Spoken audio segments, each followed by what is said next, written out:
हाँ जी, Punjabi news junction देख रहे ਸਾਰੇ ਹੀ ਸਰੋਤਿਆਂ ਦਾ ਸਵਾਗਤ ਕਰਦੇ ਹਾਂ ਜੀ। ਹਾਂਜੀ ਦੋਸਤੋ, ਤੁਹਾਡੇ ਲਈ ਇਸ ਵੇਲੇ ਦੀਆਂ ਖਾਸ ਤੇ ਵੱਡੀਆਂ ਖਬਰਾਂ ਲੈ ਕੇ ਹਾਜ਼ਰ ਹੋ ਗਏ ਹਾਂ ਜੀ। ਛੋਟੀ ਜਿਹੀ ਰਿਕੁਐਸਟ ਕਰਦੇ ਹਾਂ ਜੀ, ਚੈਨਲ ਨੂੰ ਸਬਸਕ੍ਰਾਈਬ ਕਰਨਾ ਨਾ ਭੁੱਲਣਾ ਤਾਂ ਜੋ ਨਵੇਂ ਅਪਡੇਟ ਤੁਹਾਡੇ ਤੱਕ ਸਭ ਤੋਂ ਪਹਿਲਾਂ ਪਹੁੰਚਣ। ਸ਼ੁਰੂਆਤ ਕਰਦੇ ਹਾਂ ਜੀ, ਪੰਜਾਬ 'ਚ 21 ਜਨਵਰੀ ਤੋਂ ਖੁੱਲ੍ਹਣਗੇ ਯੂਨੀਵਰਸਿਟੀਆਂ ਤੇ ਕਾਲਜ। ਪੰਜਾਬ ਸਰਕਾਰ ਨੇ ਸਮੂਹ ਸਰਕਾਰੀ ਅਤੇ ਪ੍ਰਾਈਵੇਟ ਯੂਨੀਵਰਸਿਟੀਆਂ ਸਮੇਤ ਸਰਕਾਰੀ ਸਹਾਇਤਾ ਪ੍ਰਾਪਤ ਅਤੇ ਗੈਰ ਸਹਾਇਤਾ ਪ੍ਰਾਪਤ ਕਾਲਜ ਨਿਰਧਾਰਤ ਦਿਸ਼ਾ ਨਿਰਦੇਸ਼ਾਂ ਤਹਿਤ 21 ਜਨਵਰੀ ਤੋਂ ਮੁੜ ਪੂਰਨ ਰੂਪ ਵਿੱਚ ਖੋਲ੍ਹਣ ਦਾ ਫੈਸਲਾ ਲਿਆ ਹੈ। ਇਸ ਸੰਬੰਧੀ ਉਚੇਰੀ ਸਿੱਖਿਆ ਵਿਭਾਗ ਨੇ ਸਾਰੀਆਂ ਸਰਕਾਰੀ ਅਤੇ ਗੈਰ ਸਰਕਾਰੀ ਯੂਨੀਵਰਸਿਟੀਆਂ ਨੂੰ ਪੱਤਰ ਜਾਰੀ ਕਰ ਦਿੱਤਾ ਹੈ। ਸਰਕਾਰ ਮੁਤਾਬਕ ਵਿਦਿਆਰਥੀਆਂ ਦੇ ਹਿੱਤਾਂ ਨੂੰ ਧਿਆਨ ਵਿੱਚ ਰੱਖਦੇ ਹੋਏ ਆਫਲਾਈਨ ਅਤੇ ਆਨਲਾਈਨ ਦੋਵਾਂ ਮਾਧਿਅਮਾਂ ਰਾਹੀਂ ਪੜ੍ਹਾਈ ਕਰਵਾਈ ਜਾਵੇ ਤੇ ਸਮੈਸਟਰ ਸਾਲਾਨਾ ਪ੍ਰੀਖਿਆਵਾਂ ਆਫਲਾਈਨ ਕਰਵਾਈਆਂ ਜਾਣ। ਵਿਦਿਆਰਥੀਆਂ ਨੂੰ ਆਪਣੀ ਮਰਜ਼ੀ ਮੁਤਾਬਕ ਕਲਾਸਾਂ ਲਗਾਉਣ ਦੀ ਖੁੱਲ੍ਹ ਹੋਵੇਗੀ ਅਤੇ ਉਹਨਾਂ ਤੇ ਕਲਾਸਾਂ ਲਾਉਣ ਸੰਬੰਧੀ ਕਿਸੇ ਪ੍ਰਕਾਰ ਦਾ ਦਬਾਅ ਨਹੀਂ ਬਣਾਇਆ ਜਾਵੇਗਾ। ਯੂਨੀਵਰਸਿਟੀਆਂ ਦੇ ਕਾਲਜ ਵਿੱਚ ਕੋਵਿਡ-19 ਦੀਆਂ ਹਦਾਇਤਾਂ ਦੀ ਪਾਲਣਾ ਕਰਦੇ ਹੋਏ ਹੋਸਟਲ ਵੀ ਖੋਲ੍ਹੇ ਜਾਣਗੇ। ਅੱਗੇ ਵਧਦੇ ਹਾਂ ਜੀ, ਸਰਕਾਰ ਤੇ ਕਿਸਾਨਾਂ ਦੀ ਅੱਜ ਹੋਣ ਵਾਲੀ ਬੈਠਕ ਮੁਲਤਵੀ, ਹੁਣ 20 ਨੂੰ ਹੋਵੇਗੀ ਅਗਲੀ ਬੈਠਕ। ਖੇਤੀ ਕਾਨੂੰਨਾਂ ਨੂੰ ਲੈ ਕੇ ਕਿਸਾਨਾਂ ਵੱਲੋਂ ਵਿੱਢੇ ਸੰਘਰਸ਼ ਦੇ ਤਹਿਤ ਅੰਦੋਲਨਕਾਰੀ ਕਿਸਾਨ ਆਗੂਆਂ ਨਾਲ ਕੇਂਦਰ ਸਰਕਾਰ ਦੀ ਮੰਤਰੀ ਪੱਧਰੀ ਕਮੇਟੀ ਦੀ ਬੈਠਕ 19 ਜਨਵਰੀ 2021 ਨੂੰ ਹੋਣੀ ਸੀ। ਸਰਕਾਰ ਨੇ ਇਸ ਬੈਠਕ ਨੂੰ ਕੁਝ ਕਾਰਨਾਂ ਕਰਕੇ ਰੱਦ ਕਰ ਦਿੱਤਾ ਹੈ। ਹੁਣ ਇਹ ਬੈਠਕ 20 ਜਨਵਰੀ 2021 ਨੂੰ ਬਾਅਦ ਦੁਪਹਿਰ 2 ਵਜੇ ਵਿਗਿਆਨ ਭਵਨ ਨਵੀਂ ਦਿੱਲੀ 'ਚ ਹੋਵੇਗੀ। ਖੇਤੀ ਅਤੇ ਕਿਸਾਨ ਕਲਿਆਣ ਮੰਤਰਾਲੇ ਨੇ ਪ੍ਰੈਸ ਨੋਟ ਜਾਰੀ ਕਰਕੇ ਜਾਣਕਾਰੀ ਦਿੱਤੀ। ਜ਼ਿਕਰਯੋਗ ਹੈ ਕਿ ਖੇਤੀ ਕਾਨੂੰਨਾਂ ਨੂੰ ਰੱਦ ਕਰਾਉਣ ਲਈ ਕਿਸਾਨ ਦਿੱਲੀ ਦੇ ਵੱਖ-ਵੱਖ ਬਾਰਡਰਾਂ ਤੇ ਸੰਘਰਸ਼ ਕਰ ਰਹੇ ਹਨ। ਇਸ ਤੋਂ ਪਹਿਲਾਂ ਕਿਸਾਨ ਆਗੂਆਂ ਤੇ ਸਰਕਾਰ ਵਿਚਕਾਰ 9 ਗੇੜਾਂ ਦੀ ਬੈਠਕ ਹੋ ਚੁੱਕੀ ਹੈ। ਇਹ ਬੈਠਕਾਂ ਅਜੇ ਤੱਕ ਬੇਸਿੱਟਾ ਰਹੀਆਂ ਹਨ। ਹੁਣ 10ਵੇਂ ਗੇੜ ਦੀ ਗੱਲਬਾਤ 20 ਜਨਵਰੀ ਨੂੰ ਹੋਵੇਗੀ। ਅੱਗੇ ਵਧਦੇ ਹਾਂ ਜੀ, ਇੱਕ ਦੁਖਦਾਈ ਖਬਰ ਆ ਰਹੀ ਹੈ ਜੀ। ਕਬੱਡੀ ਖਿਡਾਰੀ ਕਾਕਾ ਚੌਂਦਾ ਚੜ੍ਹਿਆ ਕਿਸਾਨੀ ਸੰਘਰਸ਼ ਦੀ ਭੇਟ। ਖੇਤੀ ਬਿੱਲਾਂ ਨੂੰ ਰੱਦ ਕਰਵਾਉਣ ਲਈ ਦਿੱਲੀ ਵਿਖੇ ਚੱਲ ਰਹੇ ਕਿਸਾਨ ਮੋਰਚੇ 'ਚ ਲਗਾਤਾਰ ਲੋਕ ਸ਼ਹੀਦ ਹੋ ਰਹੇ ਹਨ। ਪਿੰਡ ਚੌਂਦੇ ਦਾ ਨਾਮੀ ਕਬੱਡੀ ਖਿਡਾਰੀ ਕਾਕਾ ਚੌਂਦਾ ਵੀ ਇਸ ਘੋਲ ਦੌਰਾਨ ਆਪਣੀ ਕੀਮਤੀ ਜਾਨ ਗਵਾ ਬੈਠਾ।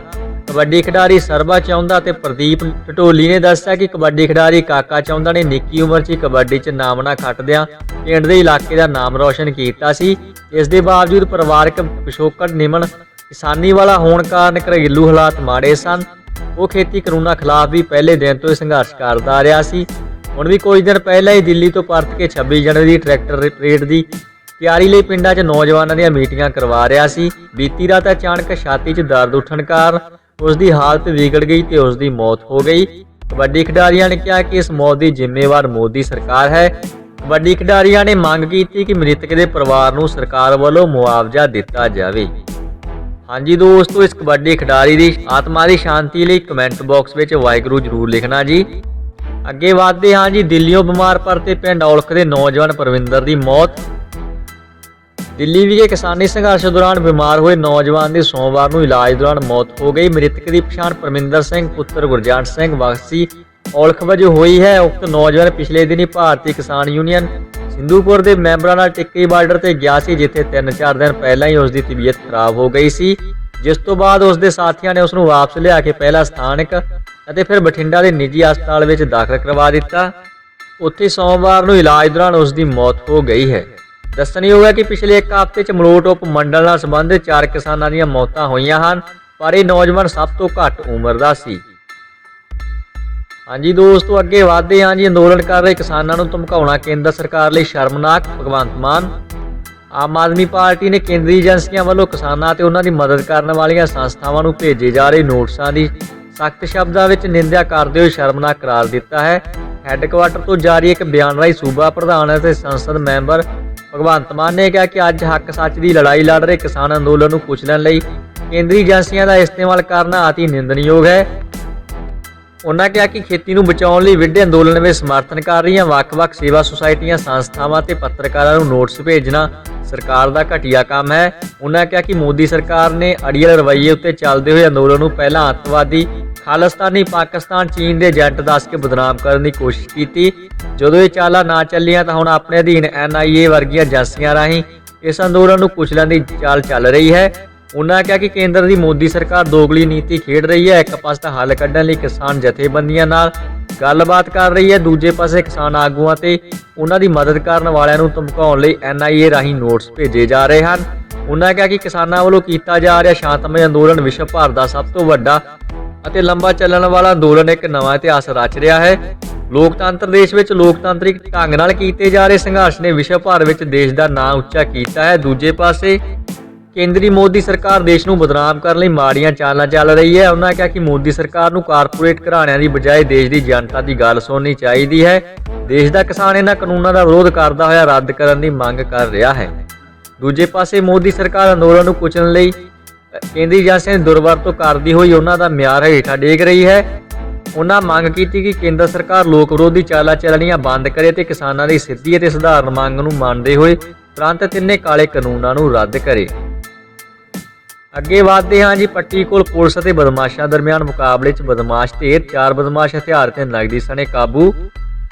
ਤਰਨਤਾਰਨ ਦੇ ਸ਼ਹਿਰ ਪੱਟੀ ਕੋਲ ਸਵਿਫਟ ਕਾਰ ਸਵਾਰ 5 ਬਦਮਾਸ਼ਾਂ ਨਾਲ ਪੁਲਿਸ ਦਾ ਉਸ ਵੇਲੇ ਮੁਕਾਬਲਾ ਸ਼ੁਰੂ ਹੋ ਗਿਆ ਜਦੋਂ ਇਹ ਬਦਮਾਸ਼ ਵਾਰਦਾਤ ਕਰਕੇ ਫਰਾਰ ਹੋਏ ਸਨ।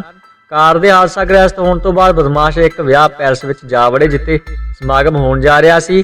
ਪੁਲਿਸ ਤੇ ਬਦਮਾਸ਼ਾਂ ਦਰਮਿਆਨ ਭਾਰੀ ਗੋਲਾਬਾਰੀ ਹੋਈ। ਦੱਸਿਆ ਜਾ ਰਿਹਾ ਕਿ ਮੁਕਾਬਲੇ ਦੌਰਾਨ ਇੱਕ ਬਦਮਾਸ਼ ਹਲਾਕ ਹੋ ਗਏ ਜਦਕਿ 4 ਬਦਮਾਸ਼ਾਂ ਨੂੰ ਪੁਲਿਸ ਨੇ ਗ੍ਰਿਫਤਾਰ ਕਰ ਲਿਆ। ਮ੍ਰਿਤਕ ਨੂੰ ਸਿਵਲ ਹਸਪਤਾਲ ਪੱਟੀ ਭੇਜ ਦਿੱਤਾ ਗਿਆ। ਇਹਨਾਂ ਕੋਲੋਂ ਪੁਲਿਸ ਨੇ ਭਾਰੀ ਹਥਿਆਰ ਅਤੇ ਨਗਦੀ ਬਰਾਮਦ ਕੀਤੀ ਹੈ।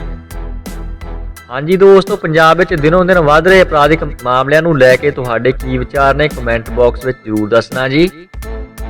ਅੱਗੇ ਵਧਦੇ ਹਾਂ ਜੀ। ਪੀਯੂ 'ਚ ਕਿਸਾਨ ਦੇ ਬੇਟੇ ਨੂੰ ਮਿਲਿਆ ਯੰਗ ਸਾਇੰਟਿਸਟ ਅਵਾਰਡ। ਜ਼ਿੰਦਗੀ 'ਚ ਹਾਲਾਤ ਕਿੰਨੇ ਵੀ ਮੁਸ਼ਕਲ ਹੋਵੇ ਪਰ ਮਜ਼ਬੂਤ ਜਜ਼ਬੇ ਤੇ ਹੌਸਲੇ ਨਾਲ ਜਿੱਤ ਮਿਲੀ ਜਾਂਦੀ ਹੈ। ਆਰਥਿਕ ਤੰਗੀ ਵੀ ਇਨਸਾਨ ਨੂੰ ਤੈਅ ਮੁਕਾਮ ਹਾਸਲ ਕਰਨ ਤੋਂ ਰੋਕ ਨਹੀਂ ਸਕਦੀ। ਪੰਜਾਬ ਯੂਨੀਵਰਸਿਟੀ 'ਚ ਰਿਸਰਚ ਸਕਾਲਰ ਤੇ ਯੁਵਾ ਸਾਇੰਟਿਸਟ ਨੇ ਇਹ ਕਰ ਵਿਖਾਇਆ। ਪੀਯੂ ਸਥਿਤ ਯੂਨੀਵਰਸਿਟੀ ਆਫ ਫਾਰਮਾਸਿਊਟੀਕਲ ਸਾਇੰਸਿਸ ਨੌਜਵਾਨ ਸਾਇੰਟਿਸਟ ਨੂੰ ਪ੍ਰਸਿੱਧ ਯੰਗ ਸਾਇੰਟਿਸਟ ਅਵਾਰਡ 2020 ਲਈ ਚੁਣਿਆ ਗਿਆ ਹੈ। ਦੇਸ਼ ਭਰ ਦੇ ਹਜ਼ਾਰਾਂ ਸਾਇੰਟਿਸਟ ਚੋਂ ਚੁਣੇ ਗਏ ਗਜਾਨੰਦ ਨੂੰ ਇਹ ਸਨਮਾਨ ਮਿਲਿਆ ਹੈ। 35 ਸਾਲ ਦੇ ਗਜਾਨੰਦ ਸ਼ਰਮਾ ਦੀ ਪ੍ਰਤਿਭਾ ਦੇ ਸਾਹਮਣੇ ਜੀਵਨ 'ਚ ਕਈ ਮੁਸ਼ਕਲਾਂ ਛੋਟੀਆਂ ਪੈ ਗਈਆਂ।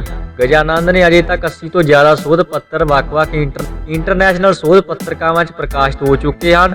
ਅਵਾਰਡ ਦੀ ਘੋਸ਼ਣਾ ਤੋਂ ਬਾਅਦ ਗੱਲਬਾਤ ਕਰਦਿਆਂ ਗਜਾਨੰਦ ਸ਼ਰਮਾ ਨੇ ਦੱਸਿਆ ਕਿ ਇਹ ਅਵਾਰਡ ਉਹਨਾਂ ਦੀਆਂ ਸਾਲਾਂ ਦੀ ਮਿਹਨਤ ਦਾ ਫਲ ਹੈ। ਉਹਨਾਂ ਕਿਹਾ ਕਿ ਉਹ ਚਮੜੀ ਤੇ ਗਠੀਏ ਤੇ ਕੁਝ ਖਾਸ ਰਿਸਰਚ ਕਰਨਾ ਚਾਹੁੰਦੇ ਹਨ ਤਾਂ ਜੋ ਇਸ ਬਿਮਾਰੀ ਤੋਂ ਲੱਖਾਂ ਲੋਕਾਂ ਨੂੰ ਨਿਜਾਤ ਮਿਲ ਸਕੇ। PUUIPS 'ਚ ਰਿਸਰਚ ਸਾਇੰਟਿਸਟ ਗਜਾਨੰਦ ਬੀਤੇ 8 ਸਾਲਾਂ ਤੋਂ ਸੋਧ ਕਾਰਜ 'ਚ ਜੁੜੇ ਹੋਏ ਹਨ। ਉਹਨਾਂ ਨੇ ਜੋੜਾਂ ਦੇ ਦਰਦ ਨਾਲ ਰਾਹਤ ਲਈ ਪੀਯੂ ਦੇ ਹੀ ਸੀਨੀਅਰ ਸਾਇੰਟਿਸਟ ਦੇ ਨਾਲ ਮਿਲ ਕੇ ਖਾਸ ਜੈਲ ਵੀ ਤਿਆਰ ਕੀਤੀ ਹੈ ਜਿਸ ਦੇ ਪੇਟੈਂਟ ਲਈ ਅਪਲਾਈ ਵੀ ਹੋ ਚੁੱਕਾ ਹੈ। ਦੇਸ਼ ਭਰ 'ਚ 55% ਤੋਂ ਜ਼ਿਆਦਾ ਲੋਕ ਜੋੜਾਂ ਦੇ ਦਰਦ ਤੋਂ ਪਰੇਸ਼ਾਨ ਰਹਿੰਦੇ ਹਨ। ਉਹ ਗਠੀਆ ਤੇ ਚਮੜੀ ਦੇ ਰੋਗ ਤੇ ਵਿਸ਼ੇਸ਼ ਸੋਧ ਕਰ ਰਹੇ ਹਨ।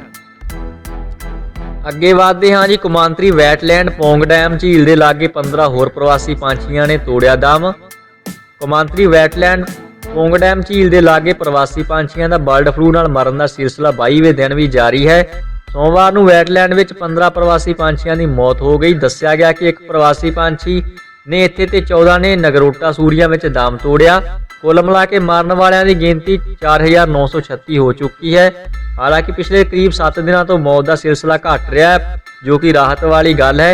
ਵਣ ਜੀਵ ਪ੍ਰਾਣੀ ਵਿਭਾਗ ਦੇ PCCF ਅਰਚਨਾ ਸ਼ਰਮਾ ਤੇ DFO ਰਾਹੁਲ ਰਿਹਾਣੇ ਨੇ ਦੱਸਿਆ ਕਿ ਹਾਲੇ ਤਾਈਂ ਕੌਮਾਂਤਰੀ ਵੈਟਲੈਂਡ ਪੌਂਗ ਬੰਨ ਝੀਲ ਵਿੱਚ 4936 ਪ੍ਰਵਾਸੀ ਪੰਛੀਆਂ ਦੀ ਮੌਤ ਹੋ ਚੁੱਕੀ ਹੈ। ਦਰਅਸਲ ਲੰਘੀ 28 ਦਸੰਬਰ ਨੂੰ ਵੈਟਲੈਂਡ ਪੌਂਗ ਬੰਨ ਝੀਲ ਦੇ ਲਾਗੇ ਸੈਂਕੜੇ ਦੀ ਗਿਣਤੀ ਵਿੱਚ ਪ੍ਰਵਾਸੀ ਪੰਛੀਆਂ ਨੇ ਦਮ ਤੋੜਿਆ ਸੀ। ਉਹਨਾਂ ਦੱਸਿਆ ਕਿ ਵਣ ਪ੍ਰਾਣੀ ਵਿਭਾਗ ਦੇ ਇਸ ਕੰਮ ਵਿੱਚ ਲੱਗੀਆਂ ਸਾਰੀਆਂ ਟੀਮਾਂ ਵੱਲੋਂ PPE ਕਿੱਟਾਂ ਪਹਿਨ ਕੇ ਡਿਊਟੀ ਨਿਭਾਈ ਜਾ ਰਹੀ ਹੈ। ਮਰ ਚੁੱਕੇ ਪੰਛੀਆਂ ਦੇ ਲਾਸ਼ਾਂ ਨੂੰ ਸਾਵਧਾਨੀ ਨਾਲ ਟਿਕਾਣੇ ਲਾਇਆ ਜਾ ਰਿਹਾ ਹੈ। ਦੱਸਣਯੋਗ ਹੈ ਕਿ ਇਸ ਵਾਰ ਮਰੇ ਪੰਛੀਆਂ ਦੀ ਜਾਂਚ ਦੌਰਾਨ ਜੋ ਵਾਇਰਸ ਪਾਇਆ ਗਿਆ ਹੈ ਬਹੁਤ ਘਾਤਕ ਹੈ ਤੇ ਜਾਨਵਰਾਂ ਤੋਂ ਇਲਾਵਾ ਇਨਸਾਨਾਂ ਲਈ ਵੀ ਨੁਕਸਾਨਦੇਹ ਹੈ। ਇੱਥੇ ਕੌਮਾਂਤਰੀ ਵੈਟਲੈਂਡ ਪੌਂਗ ਬੰਨ ਝੀਲ ਦੇ ਲਾਗੇ ਰਹਿੰਦੇ ਲੋਕਾਂ ਵੱਲੋਂ ਪਾਲਤੂ ਪਸ਼ੂਆਂ ਨੂੰ ਵੀ ਪੌਂਗ ਝੀਲ ਵਿੱਚ ਛੱਡਣ ਤੇ ਪਾਬੰਦੀ ਲੱਗਣੀ ਚਾਹੀਦੀ ਹੈ। ਹਿਮਾਚਲ ਪ੍ਰਦੇਸ਼ ਦੀ ਪੁਲਿਸ ਵੀ ਆਪਣੀ ਡਿਊਟੀ ਪੌਂਗ ਬੰਨ ਝੀਲ ਦੇ ਲਾਗੇ ਪੂਰੀ ਮੁਸਤੈਦੀ ਨਾਲ ਕਰ ਰਹੀ ਹੈ। ਇਸ ਤੋਂ ਇਲਾਵਾ ਪੁਲਿਸ ਵੀ ਲੋਕਾਂ ਨੂੰ ਜਾਗਰੂਕ ਕਰ ਰਹੀ ਹੈ। ਹਾਂਜੀ ਅੱਗੇ ਵਧਦੇ ਹਾਂ ਜੀ। ਤਖਤ ਸ੍ਰੀ ਹਰਿਮੰਦਰ ਸਾਹਿਬ 'ਚ 3 ਦਿਨਾਂ ਅਖੰਡ ਪਾਠ ਦਾ 354ਵਾਂ ਪ੍ਰਕਾਸ਼ ਪੁਰਬ ਸ਼ੁਰੂ। ਗੁਰੂ ਗੋਬਿੰਦ ਸਿੰਘ ਜੀ ਦੇ 354ਵੇਂ ਪ੍ਰਕਾਸ਼ ਪੁਰਬ ਸਮਾਗਮ ਤੇ ਸੋਮਵਾਰ ਨੂੰ ਤਖਤ ਸ੍ਰੀ ਹਰਿਮੰਦਰ ਸਾਹਿਬ ਜੀ ਪਟਨਾ ਸਾਹਿਬ ਗੁਰਦੁਆਰਾ 'ਚ ਗੁਰੂ ਗ੍ਰੰਥ ਸਾਹਿਬ ਜੀ ਦਾ ਅਖੰਡ ਪਾਠ ਰੱਖਿਆ ਗਿਆ। ਪਾਠ ਦੀ ਸਮਾਪਤੀ ਬੁੱਧਵਾਰ ਦੀ ਦਰਮਿਆਨੀ ਰਾਤ ਤੋਂ ਬਾਅਦ ਹੋਵੇਗੀ। ਅਖੰਡ ਪਾਠ ਦੀ ਸਮਾਪਤੀ ਤੋਂ ਬਾਅਦ ਜਥੇਦਾਰ ਗਿਆਨੀ ਰਣਜੀਤ ਸਿੰਘ ਗੋਹਰੇ ਮਸਕੀਨ ਦੀ ਦੇਖਰੇਖ 'ਚ ਪ੍ਰਕਾਸ਼ ਪੁਰਬ ਮਨਾਇਆ ਜਾਵੇਗਾ। ਇੱਥੇ ਬਾਲ ਲੀਲਾ ਗੁਰਦੁਆਰਾ ਮੈਨੀ ਸੰਗਤ 'ਚ ਮੰਗਲਵਾਰ ਨੂੰ 3 ਦਿਨਾਂ ਅਖੰਡ ਪਾਠ ਰੱਖੇ ਜਾਵੇਗਾ।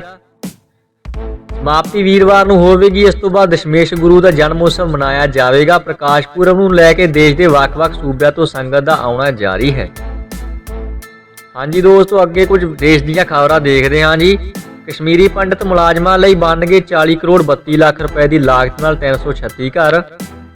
ਜੰਮੂ ਕਸ਼ਮੀਰ ਸਰਕਾਰ ਨੇ ਕਸ਼ਮੀਰ ਦੇ ਬਾਰਾਮੂਲਾ ਜ਼ਿਲ੍ਹੇ ਦੇ ਫਤਿਹਪੁਰ ਸਿੰਚਾਈ ਹੜ੍ਹ ਕੰਟਰੋਲ ਵਿਭਾਗ ਦੀ ਕਲੋਨੀ 'ਚ ਕਸ਼ਮੀਰੀ ਪੰਡਤ ਮੁਲਾਜ਼ਮਾਂ ਲਈ ਘਰ ਬਣਾ ਕੇ ਉਹਨਾਂ ਦਾ ਮੁੜ ਵਸੇਬਾ ਕਰਨ ਦੀ ਦਿਸ਼ਾ 'ਚ ਕਾਰਵਾਈ ਸ਼ੁਰੂ ਕਰ ਦਿੱਤੀ ਹੈ। ਸਰਕਾਰ ਨੇ ਬਾਰਾਮੂਲਾ ਦੇ ਵਧੀਕ ਜ਼ਿਲ੍ਹਾ ਵਿਕਾਸ ਕਮਿਸ਼ਨਰ ਦੀ ਅਗਵਾਈ 'ਚ 7 ਮੈਂਬਰੀ ਕਮੇਟੀ ਬਣਾਈ ਹੈ, ਜੋ ਕਲੋਨੀ 'ਚ ਬਣੇ 13 ਪੁਰਾਣੇ ਢਾਂਚਿਆਂ ਦੀ ਨਿਲਾਮੀ ਕਰੇਗੀ। ਇਸ ਤੋਂ ਬਾਅਦ ਉੱਥੇ 40 ਕਰੋੜ 32 ਲੱਖ ਦੀ ਲਾਗਤ ਨਾਲ 336 ਨਵੇਂ ਘਰ ਬਣਾਏ ਜਾਣਗੇ। ਕਮੇਟੀ ਨੂੰ ਕਲੋਨੀ 'ਚ ਬਣੇ ਪੁਰਾਣੇ ਢਾਂਚਿਆਂ ਦੀ ਨਿਲਾਮੀ ਕਰਨ ਤੋਂ ਮਿਲਣ ਵਾਲੀ ਰਕਮ ਨੂੰ ਸਰਕਾਰੀ ਖਜ਼ਾਨੇ 'ਚ ਜਮ੍ਹਾਂ ਕਰਵਾਉਣ ਨੂੰ ਕਿਹਾ ਗਿਆ ਹੈ। ਸਰਕਾਰ ਨੇ ਕਮੇਟੀ ਨੂੰ ਨਿਰਦੇਸ਼ ਦਿੱਤੇ ਹਨ ਕਿ ਕਲੋਨੀ 'ਚ ਨਿਲਾਮ ਨਾ ਹੋਣ ਵਾਲੀ ਨਿਰਮਾਣ ਸਮੱਗਰੀ ਤੇ ਸਮਾਨ ਨੂੰ ਕਸ਼ਮੀਰੀ ਪੰਡਤਾਂ ਲਈ ਬਣਨ ਵਾਲੇ ਘਰਾਂ 'ਚ ਇਸਤੇਮਾਲ ਕੀਤਾ ਜਾਵੇ। ਸੂਬਾ ਸਰਕਾਰ ਨੇ ਇਸ ਬਾਰੇ ਕਈ ਮਹੀਨੇ ਤੱਕ ਕਸ਼ਮੀਰੀ ਪੰਡਤਾਂ ਲਈ ਘਾਟੀ 'ਚ 6000 ਨੌਕਰੀਆਂ ਦੇਣ ਦਾ ਟੀਚਾ ਰੱਖਿਆ ਹੈ। ਇਹਨਾਂ ਵਿੱਚੋਂ ਕੁਝ ਨੌਕਰੀਆਂ ਦਿੱਤੀਆਂ ਜਾ ਚੁੱਕੀਆਂ ਹਨ। ਇਹਨਾਂ ਲਈ 2 ਸਾਲਾਂ 'ਚ ਆਬਾਦੀ 'ਚ 6000 ਘਰ ਬਣਾਉਣ ਦੀ ਯੋਜਨਾ ਵੀ ਹੈ। ਹੁਣ ਤੱਕ ਸਿਰਫ 600 ਘਰ ਹੀ ਬਣੇ ਹਨ। ਅਜਿਹੇ 'ਚ ਹੁਣ ਤੱਕ ਬਾਕੀ ਘਰ ਬਣਾਉਣ ਲਈ ਟੈਂਡਰ ਪ੍ਰਕਿਰਿਆ ਵੀ ਜਾਰੀ ਹੈ। ਅੱਗੇ ਵਧਦੇ ਹਾਂ ਜੀ। ਰਫ਼ਤਾਰ ਫੜ ਰਹੀ ਹੈ ਕਰੋਨਾ ਟੀਕਾਕਰਨ ਮੁਹਿੰਮ। ਤੀਜੇ ਦਿਨ ਕਰੀਬ 1.5 ਲੱਖ ਲਾਭਪਾਤਰੀਆਂ ਨੂੰ ਲਗਾਈ ਗਈ ਵੈਕਸੀਨ। ਦੇਸ਼ 'ਚ ਕਰੋਨਾ ਵਾਇਰਸ ਖਿਲਾਫ ਟੀਕਾਕਰਨ ਮੁਹਿੰਮ ਰਫ਼ਤਾਰ ਫੜਨ ਲੱਗੀ ਹੈ। ਤੀਜੇ ਦਿਨ ਕਰੀਬ 1.5 ਲੱਖ ਲਾਭਪਾਤਰੀਆਂ ਨੂੰ ਵੈਕਸੀਨ ਦਿੱਤੀ ਗਈ। ਹੁਣ ਤੱਕ ਕਰੀਬ 4 ਲੱਖ ਲਾਭਪਾਤਰੀਆਂ ਨੂੰ ਵੈਕਸੀਨ ਦਿੱਤੀ ਜਾ ਚੁੱਕੀ ਹੈ, ਜਿਨ੍ਹਾਂ 'ਚ 580 ਲੋਕਾਂ ਤੇ ਇਸ ਦਾ ਮਾੜਾ ਅਸਰ ਨਜ਼ਰ ਆਇਆ ਹੈ। ਕੇਂਦਰੀ ਸਿਹਤ ਮੰਤਰਾਲੇ ਨੇ ਸੋਮਵਾਰ ਨੂੰ ਇਹ ਸਾਰੀ ਜਾਣਕਾਰੀ ਦਿੱਤੀ।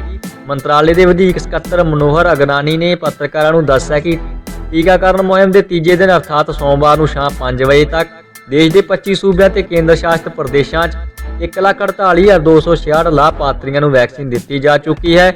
ਇਹਨਾਂ ਨੂੰ ਰਲਾ ਕੇ ਹੁਣ ਤੱਕ ਕੁੱਲ 3,81,305 ਲਾਭਪਾਤਰੀਆਂ ਨੂੰ ਟੀਕੇ ਲਾਏ ਜਾ ਚੁੱਕੇ ਹਨ।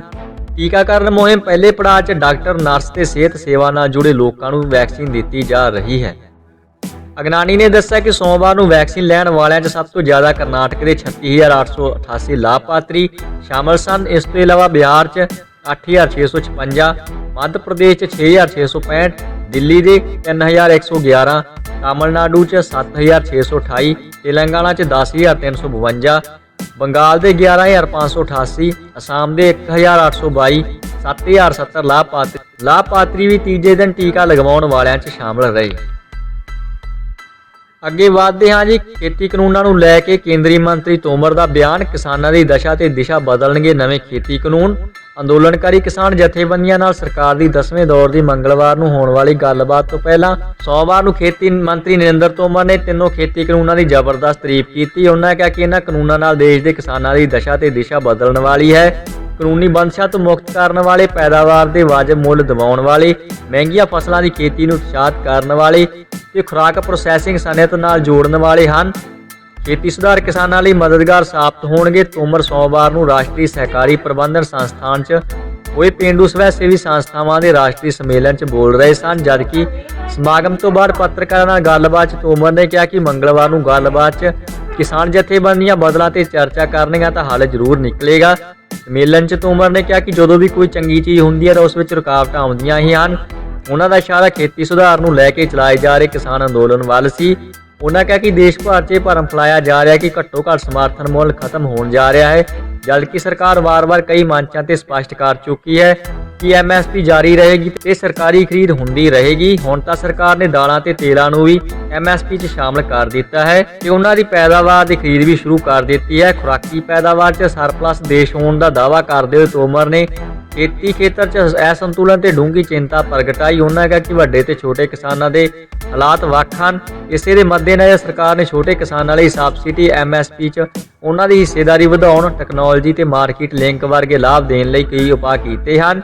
ਤੋਮਰ ਨੇ ਕਿਹਾ ਕਿ ਲੰਬੇ ਸਮੇਂ ਤੋਂ ਮਾਹਰ ਖੇਤੀ ਸੁਧਾਰਾਂ ਲਈ ਖੇਤੀ ਵਿਗਿਆਨੀਆਂ, ਕਿਸਾਨ ਜਥੇਬੰਦੀਆਂ ਤੇ ਇਸ ਖੇਤਰ 'ਚ ਕੰਮ ਕਰਨ ਵਾਲੇ ਹੋਰ ਵਿਦਵਾਨਾਂ ਨਾਲ ਚਰਚਾ ਕਰਦੇ ਰਹੇ ਹਨ। ਸਵਾਮੀਨਾਥਨ ਕਮੇਟੀ ਦੀ ਸਿਫਾਰਿਸ਼ 'ਚ ਸੁਧਾਰਾਂ ਤੇ ਜ਼ੋਰ ਦਿੱਤਾ ਗਿਆ। ਖੇਤੀ 'ਚ ਕਾਨੂੰਨੀ ਸੁਧਾਰਾਂ ਦੀ ਲੋੜ ਦੇ ਮੱਦੇਨਜ਼ਰ ਇਹ ਬਦਲਾਅ ਲਿਆਂਦਾ ਗਿਆ ਹੈ। ਇਹਨਾਂ ਕਾਨੂੰਨਾਂ ਦੀ ਜ਼ਰੂਰਤ ਤਾਂ ਬਹੁਤ ਪਹਿਲਾਂ ਤੋਂ ਮਹਿਸੂਸ ਕੀਤੀ ਜਾ ਰਹੀ ਸੀ, ਪਰ ਤਤਕਾਲੀ ਸਰਕਾਰਾਂ ਦਬਾਅ ਤੇ ਪ੍ਰਭਾਵ ਦੇ ਅੱਗੇ ਬੇਵੱਸ ਸਨ। ਪਰ ਪ੍ਰਧਾਨ ਮੰਤਰੀ ਮੋਦੀ ਨੇ ਕਿਸਾਨਾਂ ਦੇ ਹਿੱਤਾਂ ਦੇ ਮੱਦੇਨਜ਼ਰ 2 ਨਵੇਂ ਕਾਨੂੰਨ ਤੇ ਇੱਕ ਕਾਨੂੰਨ 'ਚ ਸੋਧ ਦੀ ਤਜਵੀਜ਼ ਸੰਸਦ ਤੋਂ ਪਾਸ ਕਰਾਈ ਹੈ।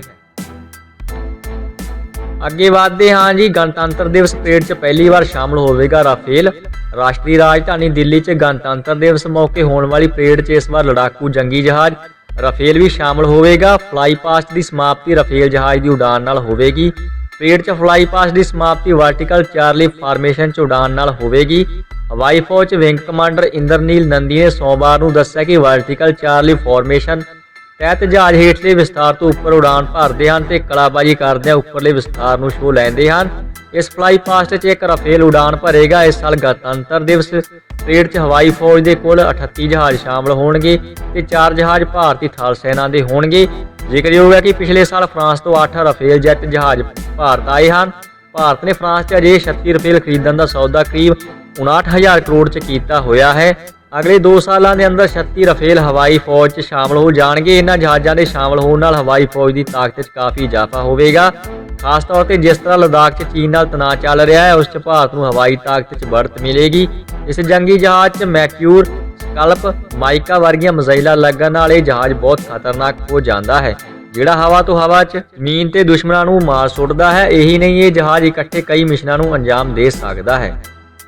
ਇਸ ਸਾਲ ਅਟਾਰੀ ਬਾਰਡਰ ਤੇ ਭਾਰਤ ਤੇ ਪਾਕਿਸਤਾਨ ਦੀ ਕੋਈ ਸਾਂਝੀ ਪਰੇਡ ਨਹੀਂ ਹੋਵੇਗੀ। ਇਸ ਤੋਂ ਪਹਿਲਾਂ ਦੋਵੇਂ ਦੇਸ਼ ਗਣਤੰਤਰ ਦਿਵਸ ਮੌਕੇ ਆਪਣੀਆਂ ਸਰਹੱਦਾਂ ਦੇ ਦੋਵੇਂ ਪਾਸੇ ਇਕੱਠੇ ਪਰੇਡ ਕਰਦੇ ਸਨ। ਕੋਵਿਡ-19 ਦੀਆਂ ਪਾਬੰਦੀਆਂ ਕਾਰਨ ਇਸ ਸਾਲ ਅਟਾਰੀ ਤੇ ਜਨਤਾ ਨੂੰ ਇਕੱਠੇ ਹੋਣ ਦੀ ਇਜਾਜ਼ਤ ਨਹੀਂ ਦਿੱਤੀ ਗਈ।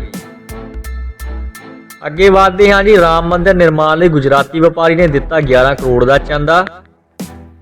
ਅਯੋਧਿਆ 'ਚ ਰਾਮ ਮੰਦਿਰ ਨਿਰਮਾਣ ਲਈ ਗੁਜਰਾਤ ਦੇ ਹੀਰਾ ਕਾਰੋਬਾਰੀ ਗੋਬਿੰਦ ਭਾਈ ਢੋਲਕੀਆ ਨੇ 11 ਕਰੋੜ ਰੁਪਏ ਦਾ ਚੰਦਾ ਦਿੱਤਾ ਹੈ। ਭਾਜਪਾ ਦੇ ਸਾਬਕਾ ਸੰਸਦ ਮੈਂਬਰ ਸੁਰਿੰਦਰ ਪਟੇਲ ਤੇ ਸੂਬੇ ਦੇ ਉਪ ਪ੍ਰਧਾਨ ਝੜਫੀਆ ਨੇ ਵੀ 5-5 ਲੱਖ ਰੁਪਏ ਦਾ ਦਾਨ ਦਿੱਤਾ। ਗੁਜਰਾਤ 'ਚ ਵਿਸ਼ਵ ਹਿੰਦੂ ਪਰਿਸ਼ਦ ਨੇ ਰਾਮ ਮੰਦਿਰ ਲਈ ਚੰਦਾ ਇਕੱਠਾ ਕਰਨ ਦੀ ਮੁਹਿੰਮ ਸ਼ੁਰੂ ਕਰ ਦਿੱਤੀ ਹੈ।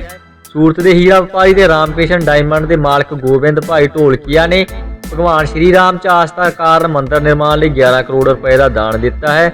ਉਹ ਕਈ ਵਰ੍ਹਿਆਂ ਤੋਂ ਰਾਸ਼ਟਰੀ ਸਵੈ ਸੇਵਕ ਸੰਘ ਨਾਲ ਜੁੜੇ ਹੋਏ ਹਨ ਤੇ 1992 'ਚ ਕਾਰ ਸੇਵਾ 'ਚ ਵੀ ਸ਼ਾਮਲ ਹੋਏ ਸਨ। ਗੁਜਰਾਤ ਦੇ ਸਾਬਕਾ ਮੰਤਰੀ ਤੇ ਪ੍ਰਦੇਸ਼ ਭਾਜਪਾ ਦੇ ਉਪ ਪ੍ਰਧਾਨ ਗੋਰਧਨ ਦੱਸਦੇ ਹਨ ਕਿ ਗੋਬਿੰਦ ਭਾਈ ਅਮਰੇਲੀ ਜ਼ਿਲ੍ਹੇ ਦੇ ਦੁਧਾਲਾ ਪਿੰਡ ਦੇ ਨਿਵਾਸੀ ਹਨ। ਉਹ ਇੱਕ ਕਿਸਾਨ ਪਰਿਵਾਰ ਤੋਂ ਆਉਂਦੇ ਹਨ ਤੇ 1970 ਤੋਂ ਪਹਿਲਾਂ ਸੂਰਤ ਜਾ ਕੇ ਉਹਨਾਂ ਨੇ ਇੱਕ ਹੀਰਾ ਕਾਰੀਗਰ ਵਜੋਂ ਕੰਮ ਸ਼ੁਰੂ ਕੀਤਾ ਸੀ। 5 ਸਾਲ ਤੱਕ ਡਾਇਮੰਡ ਫੈਕਟਰੀ 'ਚ ਕਿਰਤੀ ਵਜੋਂ ਕੰਮ ਕਰਨ ਤੋਂ ਬਾਅਦ ਉਹ ਖੁਦ ਹੀਰਾ ਪਾਲਿਸ਼ ਕਰਨ ਤੇ ਖਰੀਦੋ ਫਰੋਖਤ ਕਰਨ ਦਾ ਕੰਮ ਕਰਨ ਲੱਗੇ। ਆਪਣੇ ਕੁਝ ਦੋਸਤਾਂ ਨਾਲ ਰਲ ਕੇ ਰਾਮਕ੍ਰਿਸ਼ਨ ਡਾਇਮੰਡ ਦੇ ਨਾਂ ਨਾਲ ਹੀਰਾ ਕਾਰੋਬਾਰ ਸ਼ੁਰੂ ਕੀਤਾ ਤੇ ਫਿਰ ਕਦੇ ਪਿੱਛੇ ਮੁੜ ਕੇ ਨਹੀਂ ਦੇਖਿਆ। ਉਹਨਾਂ ਤੋਂ ਇਲਾਵਾ ਸੂਰਤ ਦੇ ਹੀ ਉਦਮੀ ਮਹੇਸ਼ ਕਬੂਤਰਵਾਲਾ ਨੇ 5 ਕਰੋੜ ਤੇ ਮੰਨੇ ਪ੍ਰਮੰਨੇ ਉਦਯੋਗਪਤੀ ਤੇ ਸਮਾਜਿਕ ਵਰਕਰ ਲਵਜੀ ਬਾਦਸ਼ਾਹ ਨੇ ਵੀ 1 ਕਰੋੜ ਰੁਪਏ ਦਾ ਰਾਮ ਮੰਦਿਰ ਨਿਰਮਾਣ ਲਈ ਦਾਨ ਦਿੱਤਾ ਹੈ। ਹਾਂਜੀ ਦੋਸਤੋ, ਅੱਗੇ ਕੁਝ ਖਬਰਾਂ ਵਿਦੇਸ਼ ਦੀਆਂ ਦੇਖਦੇ ਹਾਂ ਜੀ। WHO ਨੂੰ ਖਦਸ਼ਾ ਕਰੋਨਾ ਨਾਲ ਮਰ ਸਕਦੇ ਹਨ ਹਫ਼ਤੇ 'ਚ 1 ਲੱਖ ਤੋਂ ਵੱਧ ਲੋਕ। ਵਿਸ਼ਵ ਸਿਹਤ ਸੰਗਠਨ ਨੇ ਕਰੋਨਾ ਮਹਾਮਾਰੀ ਦੇ ਹੋਰ ਖਤਰਨਾਕ ਹੋਣ ਦਾ ਖਦਸ਼ਾ ਪ੍ਰਗਟਾਇਆ ਹੈ। ਸੰਗਠਨ ਦਾ ਕਹਿਣਾ ਹੈ ਕਿ ਬਹੁਤ ਛੇਤੀ 1 ਹਫ਼ਤੇ 'ਚ ਮਹਾਮਾਰੀ ਨਾਲ ਜਾਨ ਗਵਾਉਣ ਵਾਲਿਆਂ ਦੀ ਗਿਣਤੀ 1 ਲੱਖ ਤੋਂ ਵੱਧ ਹੋ ਜਾਵੇਗੀ। ਪਿਛਲੇ ਹਫ਼ਤੇ ਮਹਾਮਾਰੀ ਨਾਲ 1 ਹਫ਼ਤੇ 'ਚ 93,000 ਤੋਂ ਵੱਧ ਲੋਕਾਂ ਦੀ ਜਾਨ ਗਈ ਸੀ। WHO ਦੇ ਐਮਰਜੈਂਸੀ ਮਾਹਿਰ ਮਾਈਕ ਨੇ ਸੋਮਵਾਰ ਨੂੰ ਕਿਹਾ ਕਿ ਭਵਿੱਖ 'ਚ ਹੋਣ ਵਾਲੀਆਂ ਮੌਤਾਂ 'ਚ 47% ਇਕੱਲੇ ਅਮਰੀਕੀ ਰੀਜਨ 'ਚ ਹੋਵੇਗਾ। ਉਧਰ ਦੁਨੀਆ ਭਰ 'ਚ ਕਰੋਨਾ ਮਰੀਜ਼ਾਂ ਦੀ ਗਿਣਤੀ 9.5 ਕਰੋੜ ਤੋਂ ਵੱਧ ਗਈ ਹੈ। ਉੱਥੇ ਮ੍ਰਿਤਕਾਂ ਦੀ ਗਿਣਤੀ 20 ਲੱਖ ਤੋਂ ਵੱਧ ਹੋ ਗਈ ਹੈ। ਮਹਾਮਾਰੀ ਨਾਲ ਸਭ ਤੋਂ ਵੱਧ ਅਮਰੀਕਾ ਪ੍ਰਭਾਵਿਤ ਹੈ, ਜਿੱਥੇ 2 ਕਰੋੜ 39 ਲੱਖ ਲੋਕ ਬਿਮਾਰ ਹਨ। ਉੱਥੇ ਹੀ 3,97,000 ਤੋਂ ਵੱਧ ਲੋਕਾਂ ਦੀ ਮੌਤ ਵੀ ਹੋ ਚੁੱਕੀ ਹੈ। ਅਲਰਜੀ ਦੀ ਸਮੱਸਿਆ ਸਾਹਮਣੇ ਆਉਣ ਤੋਂ ਬਾਅਦ ਅਮਰੀਕਾ ਦੇ ਕੈਲੀਫੋਰਨੀਆ ਸੂਬੇ 'ਚ ਮੋਡਰਨਾ ਦੀ ਵੈਕਸੀਨ ਲਗਾਏ ਜਾਣ ਦਾ ਕੰਮ ਰੋਕ ਦਿੱਤਾ ਹੈ। ਜਿਨ੍ਹਾਂ ਲੋਕਾਂ ਨੂੰ ਇਹ ਵੈਕਸੀਨ ਲਗਾਈ ਗਈ ਸੀ, ਉਹਨਾਂ 'ਚੋਂ 10 ਲੋਕਾਂ ਨੂੰ ਹਸਪਤਾਲ 'ਚ ਦਾਖਲ ਕਰਵਾਉਣਾ ਪਿਆ।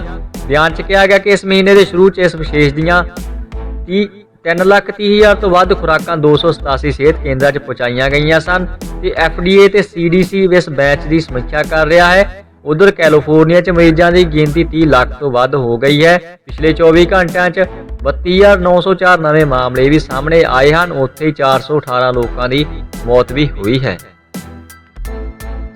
ਅੱਗੇ ਵਧਦੇ ਹਾਂ ਜੀ। ਪਾਕਿਸਤਾਨ 'ਚ ਤੇਜ਼ ਹੋਈ ਅਲੱਗ ਸਿੰਧੂ ਦੇਸ਼ ਦੀ ਮੰਗ। ਸਿੰਧੀ ਰਾਸ਼ਟਰਵਾਦ ਦੇ ਬਾਨੀ ਸੈਯਦ ਦੀ ਜਯੰਤੀ ਤੇ ਭੜਕੇ ਲੋਕ। ਪਾਕਿਸਤਾਨ ਵਿੱਚ ਅਲੱਗ ਸਿੰਧੂ ਦੇਸ਼ ਬਣਾਉਣ ਦੀ ਮੰਗ ਜ਼ੋਰ ਫੜਨ ਲੱਗੀ ਹੈ। ਐਤਵਾਰ ਨੂੰ ਸਿੰਧੂ ਸੂਬੇ ਦੇ ਜਮਸ਼ੇਦਪੁਰ ਜ਼ਿਲ੍ਹੇ ਦੇ 7 ਕਸਬਿਆਂ ਵਿੱਚ ਸੈਂਕੜਿਆਂ ਦੀ ਗਿਣਤੀ ਵਿੱਚ ਲੋਕਾਂ ਨੇ ਸੜਕਾਂ ਤੇ ਉਤਰ ਕੇ ਧਰਨਾ ਪ੍ਰਦਰਸ਼ਨ ਕੀਤਾ। ਲੋਕਾਂ ਨੇ ਆਜ਼ਾਦੀ ਦੇ ਸਮਰਥਨ ਵਿੱਚ ਨਾਅਰੇ ਵੀ ਲਗਾਏ। ਇਸ ਦੌਰਾਨ ਉਹਨਾਂ ਦੇ ਹੱਥਾਂ ਵਿੱਚ ਭਾਰਤੀ ਪ੍ਰਧਾਨ ਮੰਤਰੀ ਮੋਦੀ ਸਮੇਤ ਕਈ ਵਿਦੇਸ਼ੀ ਨੇਤਾਵਾਂ ਦੀਆਂ ਤਸਵੀਰਾਂ ਦਿਖਾਈ ਦੇ ਰਹੀਆਂ ਸਨ। ਉਹਨਾਂ ਅਪੀਲ ਕੀਤੀ ਕਿ ਵਿਸ਼ਵ ਦੇ ਆਗੂ ਸਿੰਧ ਦੇਸ਼ ਨੂੰ ਆਜ਼ਾਦ ਕਰਵਾਉਣ ਲਈ ਦਖਲ ਦੇਣ। ਐਤਵਾਰ ਨੂੰ ਜੀਐਮ ਸੈਯਦ ਦਾ 117ਵਾਂ ਜਨਮ ਦਿਨ ਸੀ। ਉਹਨਾਂ ਨੂੰ ਆਧੁਨਿਕ ਸਿੰਧੀ ਰਾਸ਼ਟਰਵਾਦ ਦਾ ਬਾਨੀ ਮੰਨਿਆ ਜਾਂਦਾ ਹੈ। ਪ੍ਰਦਰਸ਼ਨ ਕਰ ਰਹੇ ਲੋਕਾਂ ਨੇ ਕਿਹਾ ਕਿ ਸਿੰਧ ਸੂਬਾ ਹੀ ਉਹ ਸਥਾਨ ਹੈ ਜਿੱਥੇ ਨਾ ਕੇਵਲ ਸਿੰਧੂ ਘਾਟੀ ਸਭਿਅਤਾ ਦਾ ਜਨਮ ਹੋਇਆ, ਸਗੋਂ ਵੈਦਿਕ ਧਰਮ ਦੀ ਸ਼ੁਰੂਆਤ ਵੀ ਹੋਈ। ਪਹਿਲੇ ਅੰਗਰੇਜ਼ਾਂ ਨੇ ਇਸ ਤੇ ਕਬਜ਼ਾ ਕੀਤਾ ਤੇ ਦੇਸ਼ ਦੀ ਵੰਡ ਪਿੱਛੋਂ ਪਾਕਿਸਤਾਨ ਨੂੰ ਸੌਂਪ ਦਿੱਤਾ, ਜਿੱਥੇ ਸਿੰਧ ਮੁਤਾਹਿਜਾ ਮੁਆਜ ਦੇ ਪ੍ਰਧਾਨ ਸ਼ਫੀ ਮੁਹੰਮਦ ਬਖਤ ਨੇ ਕਿਹਾ ਕਿ ਸਾਡੀ ਸੰਸਕ੍ਰਿਤੀ ਅਤੇ ਇਤਿਹਾਸ ਤੇ ਕਈ ਜ਼ਬਰਦਸਤ ਹਮਲੇ ਹੋਏ, ਪਰੰਤੂ ਅਸੀਂ ਆਪਣੀ ਇਤਿਹਾਸਕ ਅਤੇ ਸੰਸਕ੍ਰਿਤਿਕ ਪਛਾਣ ਬਰਕਰਾਰ ਰੱਖੀ। ਇਹੀ ਉਹ ਸਥਾਨ ਹੈ ਜਿੱਥੇ ਰਹਿਣ ਵਾਲੇ ਲੋਕ ਨਾ ਕੇਵਲ ਇੱਕ ਦੂਜੇ ਦੇ ਵਿਚਾਰਾਂ ਦਾ ਸਨਮਾਨ ਕਰਦੇ ਹਨ, ਸਗੋਂ ਮਨੁੱਖੀ ਸਭਿਅਤਾ ਲਈ ਦਿੱਤੇ ਗਏ ਸੰਦੇਸ਼ ਨੂੰ ਅੰਗੀਕਾਰ ਕਰਦੇ ਹਨ। ਬੀਤੇ ਕਈ ਦਹਾਕਿਆਂ ਵਿੱਚ ਸਿੰਧੀ ਲੋਕ ਸਿੰਧੂ ਦੇਸ਼ ਦੀ ਮੰਗ ਕਰ ਰਹੇ ਹਨ। ਇਸੇ ਮੰਗ ਨੂੰ ਲੈ ਕੇ ਸਿੰਧੀਆਂ ਦੇ ਨੇਤਾ ਨੇ ਬੰਗਲਾਦੇਸ਼ ਦੀ ਆਜ਼ਾਦੀ ਪਿੱਛੋਂ ਪਾਕਿਸਤਾਨ ਤੋਂ ਅਲੱਗ ਹੋਣ ਲਈ ਅੰਦੋਲਨ ਦੀ ਸ਼ੁਰੂਆਤ ਕੀਤੀ ਸੀ। ਸਿੰਧੂ ਦੇਸ਼ ਦੀ ਮੰਗ 1967 ਵਿੱਚ ਜੀਐਮ ਸੈਯਦ ਅਤੇ ਪੀਰ ਅਲੀ ਮੁਹੰਮਦ ਰਸ਼ਦੀ ਦੀ ਅਗਵਾਈ ਵਿੱਚ ਸ਼ੁਰੂ ਹੋਈ ਸੀ। ਬਾਅਦ ਵਿੱਚ 1972 ਵਿੱਚ ਸੈਯਦ ਨੇ ਸਿੰਧ ਤਹਿਰੀਕ ਨਾਂ ਦੀ ਪਾਰਟੀ ਬਣਾ ਕੇ ਦੇਸ਼ ਦੀ ਸਰਕਾਰ ਖਿਲਾਫ ਬਿਗਲ ਫੂਕਿਆ ਸੀ। ਸਿੰਧੀ ਭਾਸ਼ਾ ਤੇ ਪਛਾਣ ਲਈ ਸ਼ੁਰੂ ਕੀਤਾ ਗਿਆ ਇਹ ਅੰਦੋਲਨ ਬੰਗਲਾਦੇਸ਼ ਅੰਦੋਲਨ ਤੋਂ ਪ੍ਰੇਰਿਤ ਸੀ। ਸੈਯਦ ਨੇ ਇਸ ਨੂੰ ਪੰਜਾਬੀਆਂ ਤੇ ਮੁਹਾਜਿਰਾਂ ਦੇ ਅਤਿਆਚਾਰ ਖਿਲਾਫ ਮੁਕਤੀ ਅੰਦੋਲਨ ਦੀ ਤਰ੍ਹਾਂ ਇਸਤੇਮਾਲ ਕੀਤਾ। ਉਹਨਾਂ ਨੇ ਇਸ ਅੰਦੋਲਨ ਨੂੰ ਵਿਦੇਸ਼ਾਂ ਵਿੱਚ ਰਹਿ ਰਹੇ ਸਿੰਧੀਆਂ ਦਾ ਸਮਰਥਨ ਵੀ ਹਾਸਲ ਸੀ। ਇਸ ਵਿੱਚ ਭਾਰਤੀ ਸਿੰਧੀ ਵੀ ਸ਼ਾਮਲ ਸਨ। ਸੈਯਦ ਨੇ ਸਿੰਧੂ ਦੇਸ਼ ਅੰਦੋਲਨ ਨੂੰ ਲੈ ਕੇ ਪਾਕਿਸਤਾਨ ਖਿਲਾਫ ਕਿਤਾਬਾਂ ਵੀ ਲਿਖੀਆਂ। 1995 ਵਿੱਚ ਆਪਣੀ ਮੌਤ ਤੱਕ ਉਹ ਇਸ ਅੰਦੋਲਨ ਨਾਲ ਜੁੜੇ ਰਹੇ ਸਨ। ਅੱਗੇ ਵਧਦੇ ਹਾਂ ਜੀ। ਚੀਨ 'ਚ ਉਈਗਰ ਔਰਤਾਂ ਤੇ ਹੁੰਦਾ ਹੈ ਗੈਰ ਮਨੁੱਖੀ ਤਸ਼ੱਦਦ। ਚੀਨ ਦੇ ਸ਼ਿਨਜਿਆਂਗ ਸੂਬੇ ਵਿੱਚ ਉਈਗਰ ਮੁਸਲਮਾਨਾਂ ਤੇ ਅਤਿਆਚਾਰ ਦੀ ਹਕੀਕਤ ਫਿਰ ਸਾਹਮਣੇ ਆਈ ਹੈ। 3 ਸਾਲਾਂ ਤੱਕ ਤਸੀਹਾ ਸਹਿਣ ਵਾਲੀ ਉਈਗਰ ਔਰਤ ਗੁਲਬਹਾਰ ਹੈਤੀਬਾਜੀ ਨੂੰ ਫਰਾਂਸ ਤੋਂ ਲਿਜਾਇਆ ਗਿਆ ਸੀ। ਇੱਥੇ ਉਸ ਨੂੰ ਕੈਂਪ ਵਿੱਚ ਰੱਖ ਕੇ ਤਸੀਹੇ ਦਿੱਤੇ ਗਏ। ਜਿਵੇਂ ਤਿਵੇਂ ਉੱਥੋਂ ਨਿਕਲਣ ਵਾਲੀ ਗੁਲਬਹਾਰ ਨੇ ਆਪਣੇ ਉੱਪਰ ਹੋਏ ਅਤਿਆਚਾਰ ਨੂੰ ਇੱਕ ਕਿਤਾਬ ਵਿੱਚ ਲਿਖ ਕੇ ਪੂਰੀ ਦੁਨੀਆ ਨੂੰ ਡਰੈਗਨ ਦੀ ਕਰਤੂਤ ਬਾਰੇ ਦੱਸਿਆ ਹੈ। ਗੁਲਬਹਾਰ ਦੀ ਇਸ ਕਿਤਾਬ ਦੇ ਸਹਿ ਲੇਖਕ ਫਰਾਂਸ ਦੇ ਪੱਤਰਕਾਰ ਲੀਫਗੇਰੀ ਮੋਰਗੇਟ ਹਨ। ਗੁਲਬਹਾਰ ਮੁਤਾਬਕ ਸ਼ਿਨਜਿਆਂਗ ਸੂਬੇ ਦੇ ਇਹਨਾਂ ਤਸੀਹਾ ਕੇਂਦਰਾਂ ਵਿੱਚ ਹਜ਼ਾਰਾਂ ਔਰਤਾਂ ਆਪਣੀ ਮੌਤ ਦਾ ਇੰਤਜ਼ਾਰ ਕਰਦੀਆਂ ਹਨ। ਉਹਨਾਂ ਦੱਸਿਆ ਕਿ ਇੱਥੇ ਜ਼ਿੰਦਗੀ ਅਤੇ ਮੌਤ ਦੇ ਮਾਇਨੇ ਉਹ ਨਹੀਂ ਕਰਦੇ ਜਿਵੇਂ ਕਿ ਹੋਰ ਥਾਵਾਂ ਤੇ ਸਮਝੇ ਜਾਂਦੇ ਹਨ। ਮੌਤ ਦਾ ਸਾਹਮਣਾ ਹਰ ਪਲ ਹੁੰਦਾ ਰਹਿੰਦਾ ਹੈ। ਗੁਲਬਹਾਰ ਕਹਿੰਦੀ ਹੈ ਕਿ ਰਾਤ ਨੂੰ ਗਾਰਡਾਂ ਦੇ ਬੂਟਾਂ ਦੀ ਆਵਾਜ਼ ਨਾਲ ਮੇਰੀ ਨੀਂਦ ਖੁੱਲ੍ਹ ਜਾਂਦੀ ਸੀ। ਅਜਿਹਾ ਲੱਗਦਾ ਸੀ ਕਿ ਮੌਤ ਹੁਣ ਜ਼ਿਆਦਾ ਦੂਰ ਨਹੀਂ ਰਹਿ ਗਈ। ਮੇਰੇ ਹੱਥ ਕਲਿੱਪ ਨਾਲ ਪਿੱਛੇ ਵੱਲ ਬੰਨੇ ਹੁੰਦੇ ਸਨ। ਉਸ ਸਮੇਂ ਲੱਗਦਾ ਸੀ ਕਿ ਮੇਰੀ ਜ਼ਿੰਦਗੀ ਹੁਣ ਕੁਝ ਪਲ ਦੀ ਹੀ ਰਹਿ ਗਈ ਹੈ। ਗੁਲਬਹਾਰ ਅਜਿਹੇ ਕੈਂਪ ਵਿੱਚ 3 ਸਾਲ ਤੱਕ ਰਹੀ ਅਤੇ ਹਰ ਰਾਤ ਜ਼ਿੰਦਗੀ ਅਤੇ ਮੌਤ ਵਿਚਕਾਰ ਜੂਝਦੀ ਰਹਿੰਦੀ ਸੀ। ਕਿਤਾਬ ਵਿੱਚ ਤਸੀਹਾ ਕੇਂਦਰ 'ਚ ਅਤਿਆਚਾਰ, ਭੁੱਖ, ਜਬਰੀ ਬੰਨ੍ਹ ਕੇ ਰੱਖਣ ਜਿਹੇ ਜ਼ੁਲਮਾਂ ਨੂੰ ਸਾਂਝਾ ਕੀਤਾ ਗਿਆ ਹੈ। ਹਾਂਜੀ ਦੋਸਤੋ, ਚੀਨ ਦੀ ਔਰਤਾਂ ਦੇ ਪ੍ਰਤੀ ਇਸ ਕਰਤੂਤ ਨੂੰ ਦੇਖਦੇ ਹੋਏ ਤੁਹਾਡੇ ਕੀ ਵਿਚਾਰ ਨੇ ਕਮੈਂਟ ਬਾਕਸ ਵਿੱਚ ਜ਼ਰੂਰ ਦੱਸਣਾ ਜੀ। ਅੱਗੇ ਵਧਦੇ ਹਾਂ ਜੀ। WHO ਦਾ ਕਰੋਨਾ ਬਾਰੇ ਵੱਡਾ ਖੁਲਾਸਾ। ਚੀਨੀ ਵਿਗਿਆਨੀਆਂ ਨੇ ਮੰਨਿਆ ਗੁਫਾਵਾਂ 'ਚੋਂ ਨਮੂਨਾ ਲੈਂਦੇ ਸਮੇਂ ਉਹਨਾਂ ਨੂੰ ਚਮਗਿੱਦੜਾਂ ਨੇ ਕੱਟਿਆ। ਵਿਸ਼ਵ ਸਿਹਤ ਸੰਗਠਨ ਦੀ ਟੀਮ ਨੇ ਚੀਨ ਦੇ ਵੁਹਾਨ ਦੌਰੇ ਦੌਰਾਨ ਕਰੋਨਾ ਵਾਇਰਸ ਸੰਬੰਧੀ ਇੱਕ ਵੱਡਾ ਖੁਲਾਸਾ ਕੀਤਾ ਹੈ। WHO ਸਾਹਮਣੇ ਵੁਹਾਨ ਲੈਬ ਦੇ ਵਿਗਿਆਨੀਆਂ ਨੇ ਸਵੀਕਾਰ ਕੀਤਾ ਕਿ ਰਹੱਸਮਈ ਗੁਫਾਵਾਂ 'ਚੋਂ ਚਮਗਿੱਦੜ ਦੇ ਨਮੂਨੇ ਲੈਂਦੇ ਸਮੇਂ ਉਹਨਾਂ ਨੂੰ ਕੁਝ ਚਮਗਿੱਦੜਾਂ ਨੇ ਕੱਟ ਲਿਆ ਸੀ। ਚੀਨੀ ਵਿਗਿਆਨਕਾਂ ਦੀ ਲਾਪਰਵਾਹੀ ਦੀ ਇੱਕ ਵੀਡੀਓ ਸਾਹਮਣੇ ਆਈ ਹੈ। ਵੀਡੀਓ 'ਚ ਇਹ ਖੁਲਾਸਾ ਹੋਇਆ ਹੈ। ਕਾਬਲੇ ਗੌਰ ਹੈ ਕਿ ਬੀਤੇ ਸਾਲ ਦੁਨੀਆ ਭਰ 'ਚ ਤਬਾਹੀ ਮਚਾਉਣ ਵਾਲੀ ਆਲਮੀ ਕਰੋਨਾ ਮਹਾਮਾਰੀ ਦੀ ਸ਼ੁਰੂਆਤ ਚੀਨ ਦੇ ਵੁਹਾਨ ਸ਼ਹਿਰ ਤੋਂ ਹੋਈ ਸੀ। ਉਦੋਂ ਤੋਂ ਚੀਨ ਦਾ ਵੁਹਾਨ ਸ਼ਹਿਰ ਸੁਰਖੀਆਂ 'ਚ ਸੀ। ਚੀਨ ਤੇ ਦੋਸ਼ ਲੱਗਦਾ ਰਿਹਾ ਕਿ ਉਸਨੇ ਦੁਨੀਆ ਨੂੰ ਇਸ ਮਹਾਮਾਰੀ ਤੋਂ ਅਣਜਾਣ ਰੱਖਿਆ। ਇਸ ਵੀਡੀਓ 'ਚ ਦਿਖਾਇਆ ਗਿਆ ਕਿ ਵੁਹਾਨ ਇੰਸਟੀਚਿਊਟ ਆਫ ਵਾਇਰੋਲੋਜੀ ਦੇ ਵਿਗਿਆਨੀਆਂ ਨੇ ਚਮਗਿੱਦੜ ਦੇ ਨਮੂਨੇ ਲੈਂਦੇ ਸਮੇਂ ਇਹ ਲਾਪਰਵਾਹੀ ਵਰਤੀ। ਇਸ ਕਾਰਨ ਉਹ ਚਮਗਿੱਦੜ ਦਾ ਸ਼ਿਕਾਰ ਬਣੇ। ਇਹਨਾਂ ਗੁਫਾਵਾਂ 'ਚ ਚੀਨ ਦੇ ਵਿਗਿਆਨੀਆਂ ਨੇ ਨਮੂਨੇ ਲਏ ਸਨ। ਚਮਗਿੱਦੜਾਂ ਦੀਆਂ ਇਹ ਗੁਫਾਵਾਂ ਕਰੋਨਾ ਵਾਇਰਸ ਨਾਲ ਇਨਫੈਕਟਡ ਚਮਗਿੱਦੜਾਂ ਨੂੰ ਗਲ ਰਹੀਆਂ ਜਾਂਦੀਆਂ ਹਨ।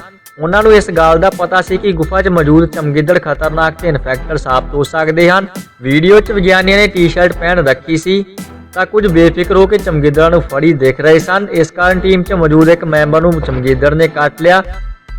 ਹਾਂਜੀ ਦੋਸਤੋ, ਸਾਡੇ ਵੱਲੋਂ ਦਿੱਤੀ ਜਾਣਕਾਰੀ ਤੁਹਾਨੂੰ ਕਿੱਦਾਂ ਲੱਗੀ ਕਮੈਂਟ ਬਾਕਸ ਵਿੱਚ ਜ਼ਰੂਰ ਦੱਸਣਾ ਜੀ। ਤੇ ਹੋਰ ਖਬਰਾਂ ਦੀ ਜਾਣਕਾਰੀ ਲਈ ਸਾਡੇ ਚੈਨਲ ਨੂੰ ਸਬਸਕ੍ਰਾਈਬ ਕਰਨਾ ਨਾ ਭੁੱਲਣਾ। ਸਾਡੇ ਨਾਲ ਬਣੇ ਰਹਿਣ ਤੇ ਤੁਹਾਡਾ ਬਹੁਤ ਬਹੁਤ ਧੰਨਵਾਦ।